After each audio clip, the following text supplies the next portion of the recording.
Hi there folks, I haven't shot a proper video in a long time because stuff has been happening in real life and time is really not enough for all of the bases we have to get covered.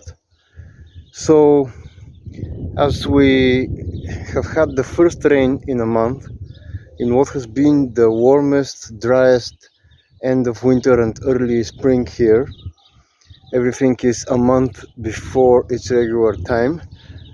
I decided to celebrate this joyous occasion of having just 10 millimeters of rain, but still better than nothing, and do a short walk around the garden, showing you some interesting details. The rain passed ahead maybe several hours ago, and you can see that the rock edging here is already dry. So this was certainly not enough rain, but maybe we'll be getting some more in Sunday. So let's get going. Our spring tulips have just finished flowering. The latest tulips are now in flower, but down below the honeyberry bushes are thriving. In the very dry conditions which we had, I had to water them once because I didn't want them to abort their flowers and their fruit set. And you can see that already they have been through the flowering cycle and there is very decent fruit set here. Some of the bushes have really exploded in the last couple of years, and you can see how much they differ in size. Those are all similar aged bushes. I'm trying some air layering here, very impromptu so to say, but let's see what happens. On this boreal beauty, which grows so upright that it's now almost 1.50 meters in just 2 years.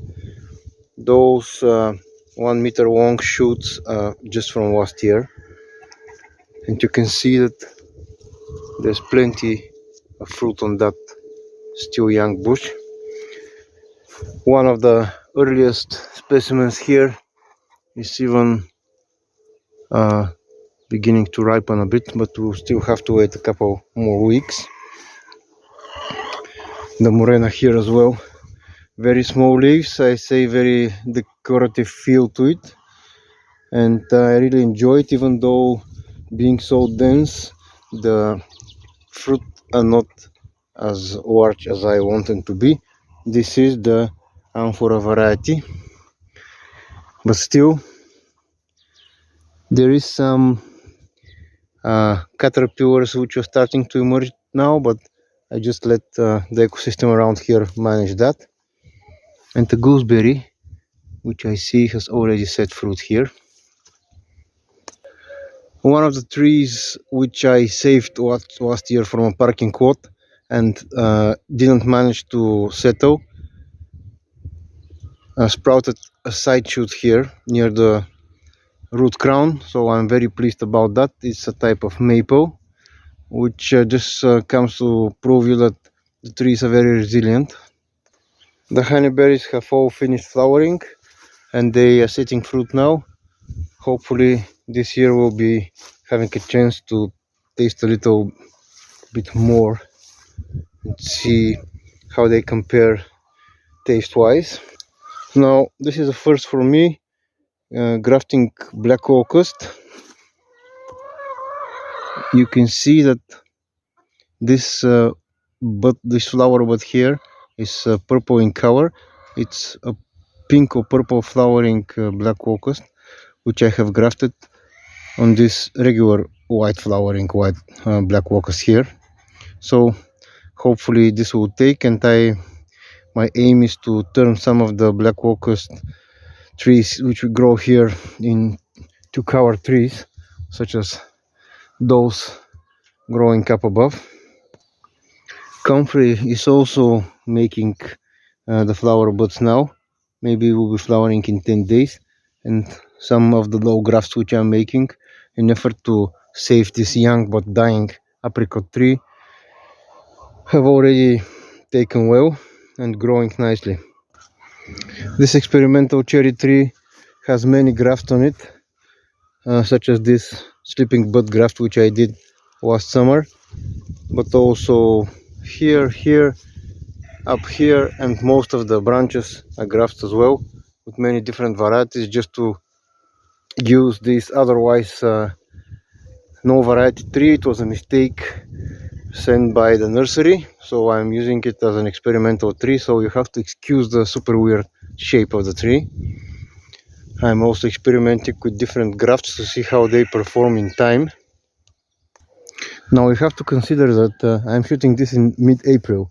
Last year on the 22nd of April we had snowfall and regular below zero temperatures, but this year we haven't had any frost since mid-March, which is highly unusual. At least the records for our region show no other year similar to that.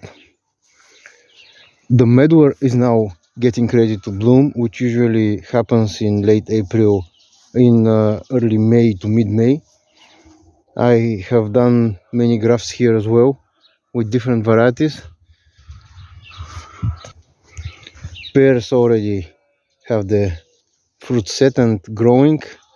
I'll have to come here and thin a bit because of the heavy fruit set. The apricot, amazingly, the peach was amazingly not damaged by frost, so my usual strategy for leaving more fruit on the branches and allowing the frost to thin the fruit set would not work this year, so I'll have to come and thin some of those fruit myself. Otherwise we risk broken branches. The cherries have already finished flowering and they set very little fruit, which was a bummer, but I guess it's to be expected with the dry year which we had last summer.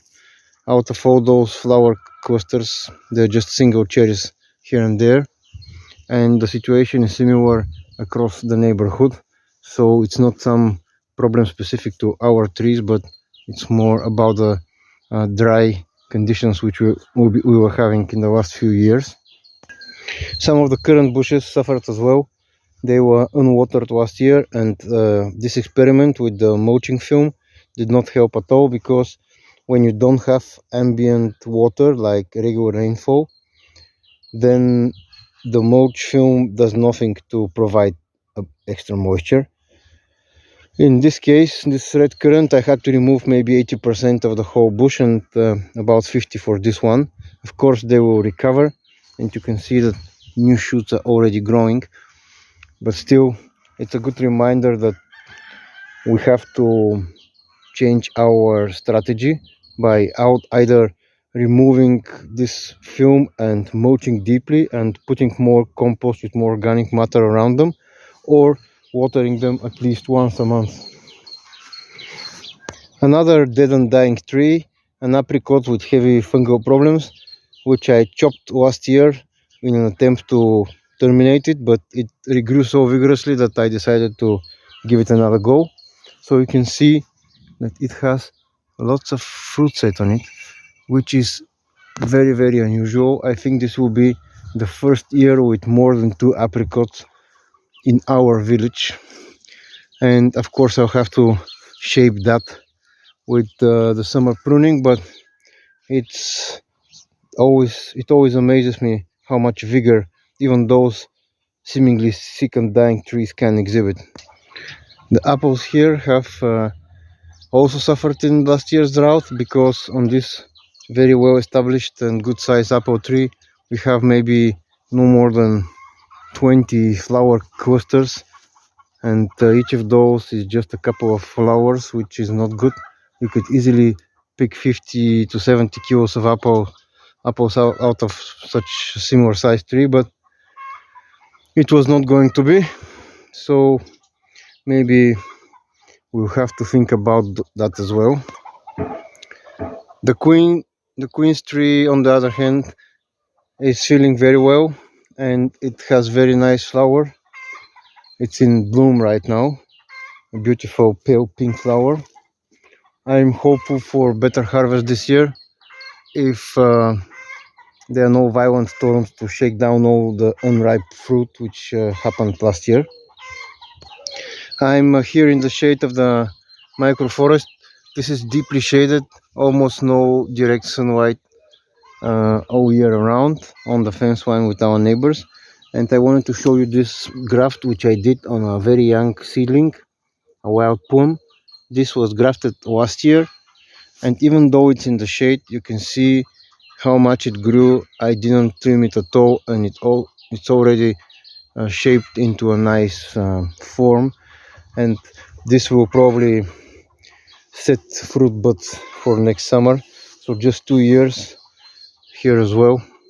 A tiny little plum seedling grew over a meter on several buds, and the idea is that all those elm suckers will be dead in a few years because of the elm disease. This one, the thickest, is 6 years old, so I'm expecting to be thinning this whole area soon enough, and this will allow more light to the grafted plums to grow. A quick demonstration on why you should be securing your grafts better. On this young black locust, I put 4 scions of the purple or pink blooming variety, and those are perfect perching points for birds.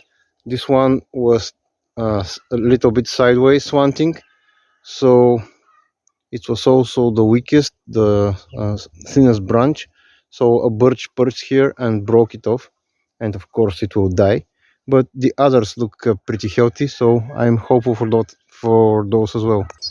And finally, I wanted to show you our small mulch pile, which finally started sprouting some wine cap mushrooms.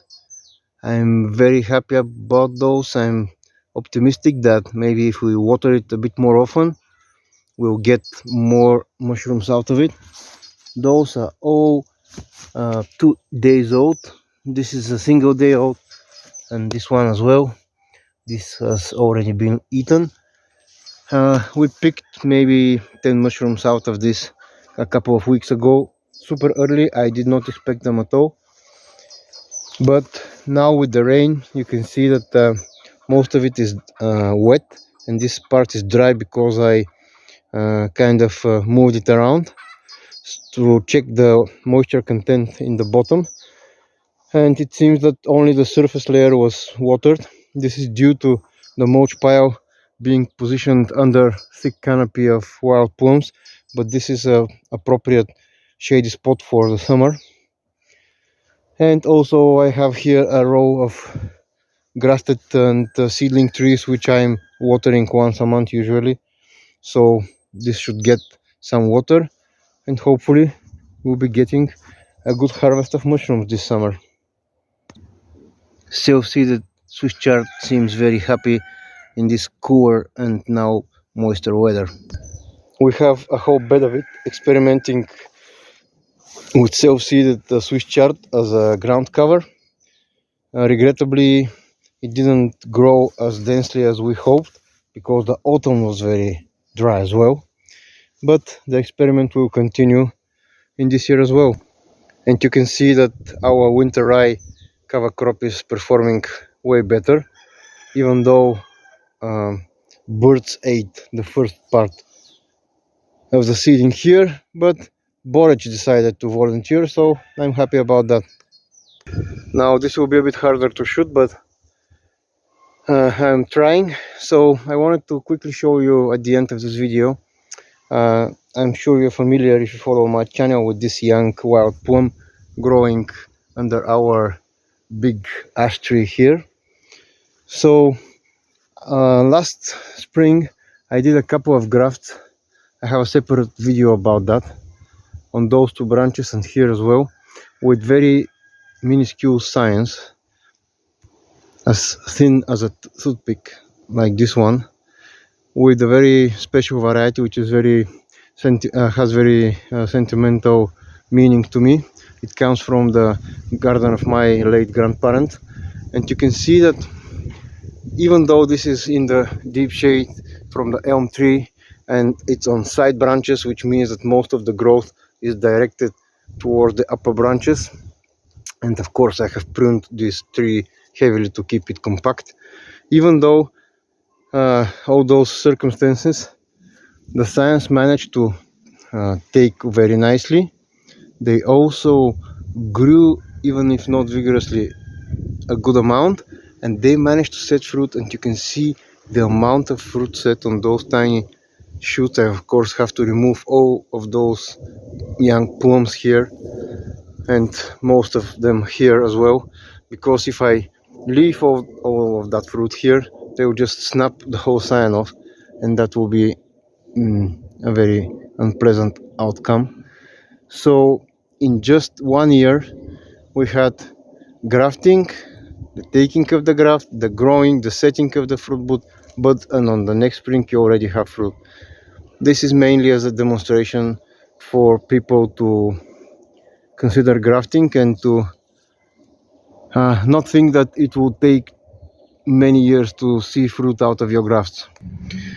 I'm leaving you with a shot from our micro greenhouse, currently stuffed with everything we see, starting because of lower temperatures associated with the rainstorm which we had yesterday.